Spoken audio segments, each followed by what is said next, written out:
ये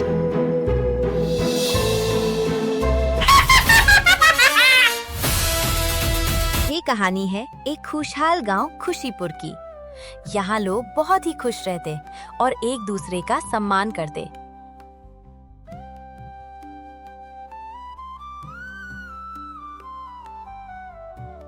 गांव में एक मंदिर भी है जिसमें एक बहुत ही विद्वान बाबा रहते हैं अपने 2 चेलों के साथ। एक दिन बाबा को मालूम पड़ता है कि खुशीपुर में संकट आने वाला है। तुम दोनों मेरी बात को ध्यान से सुनो। खुशीपुर गांव में एक संकट आने वाला है। इस संकट से निपटने के लिए मुझे और ताकत और शक्तियों की जरूरत होगी। इसके लिए मैं तपस्या करने जा रहा हूं। तब तक तुम दोनों इस गांव की रक्षा करना। कैसा संकट गुरुदेव? और हम दोनों आपके बिना गांव की रक्षा कैसे करेंगे? मैंने तुम दोनों को जो शक्तियां सिखाई हैं, उसी से तुम दोनों गांव की रक्षा करोगे। और संकट कैसा है, ये तुम्हें खुद पता चल जाएगा। जो आज्ञा गुरुदेव। अपने चेलों को सलाह देकर बाबा जी तपस्या के लिए चले जाते हैं। खुशीपुर गांव के बाहर जंगल में एक बुढ़ी चुड़ैल रहती थी। वो चुड़ैल अपनी एक जवान सुंदर महिला के रूप में रहने के लिए छोटे बच्चों का खून पीती थी। अब वो खुशीपुर के बच्चों का खून पीने की योजना बना रही है। अब मुझे उम्र भर जवान रहने के लिए और इस चुड़ैल के शरीर को छुपाने के लिए बच्चों की जरूरत है। इसके लिए मुझे खुशीपुर गांव में कैसे भी करके घुसना होगा।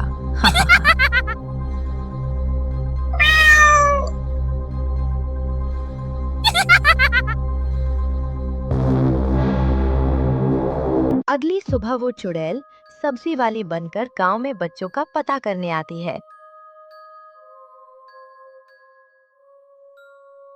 सब्जी ले लो, सब्जी, आलू ले लो, बैंगन ले लो।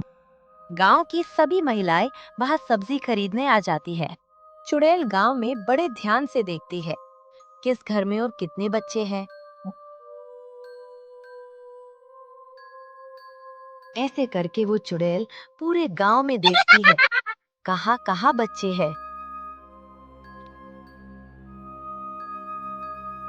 रात होते ही वो चुड़ैल अपने काम को अंजाम देने के लिए निकल पड़ती है।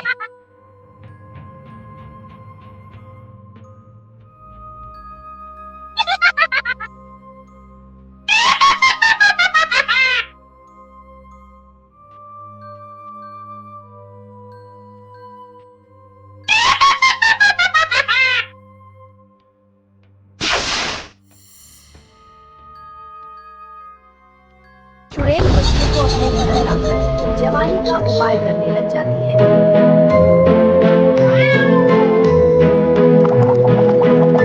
सुबह बिमला का रो रो कर बुरा हाल है। वो चिल्ला रही है, उसका बच्चा गायब हो गया। मेरा बच्चा है भगवान, कौन मनूस मेरे बच्चे को उठा ले गया? मुझे मेरा बच्चा वापस के दो भगवान।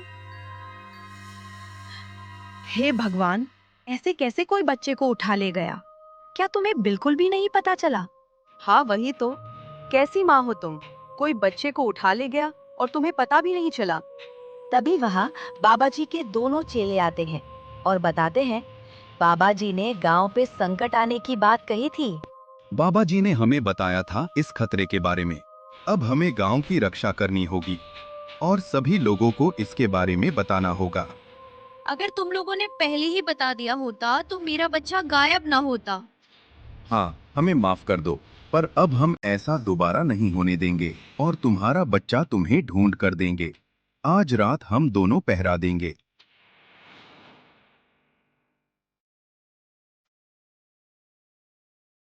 रात को दोनों चेले सलाह कर रहे होते हैं कि कैसे उस बच्चे उठाने वाले को पकड़ा जाए। तभी अचानक वहाँ चुड़ैल वो दोनों चुड़ैल को देखकर डर जाते हैं, पर उनमें से एक उसका पीछा करता है। चुड़ैल एक पेड़ पर बैठ जाती है और चीला उसे मारने के लिए दौड़ता है, लेकिन चुड़ैल अपनी जादुई छड़ी से उसे बेहोश कर देती है।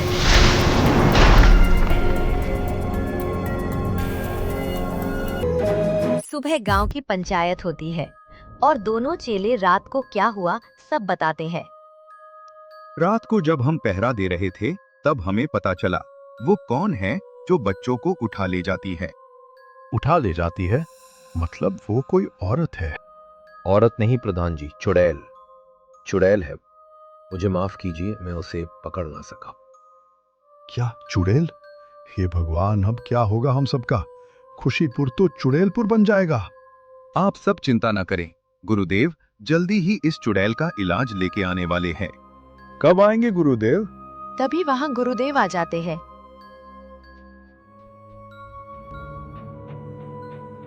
चिंता मत करो, मुझे इस चुड़ैल को पकड़ने का और उसे मारने का उपाय मिल गया है। हम आज रात उस चुड़ैल को पकड़ेंगे। हम उसके लिए एक शिकार छोड़ेंगे, वो खुद हमारे पास चलकर आएगी। ठीक है, तो फिर रात की तैयारी करो। सभी गांव वाले राजी हो जाते हैं और योजना पे काम करते हैं। सभी लोग छुपकर चुड़ैल के आने का इंतजार करते हैं। तभी वो चुड़ैल आती है और बच्चे को उठाने की कोशिश करती है। इतने में सभी लोग उसे घेर लेते हैं। अब तुम यहाँ से बचकर वापस नहीं जा पाओगे। बाबा उसे रोकने की कोशिश करते हैं, लेकिन चुड़ैल अपना जादू फूंक कर बाहर भागती है।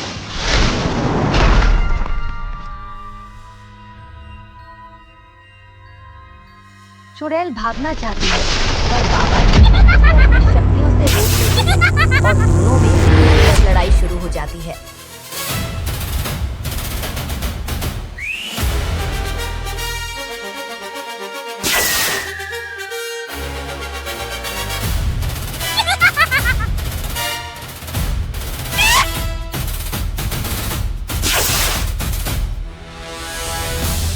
बाबा जी ने चुड़ैल को बेहोश कर दिया। बाबा जी चुड़ैल को आग में जला देते हैं।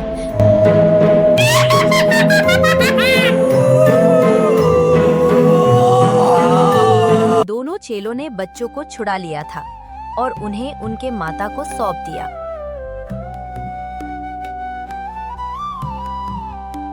खुशीपुर में अब फिर से खुशियां लौट आई है। सभी अब बहुत ही खुश हैं। तो दोस्तों, अगर ये कहानी आपको पसंद आई हो तो लाइक, कमेंट और शेयर जरूर करें।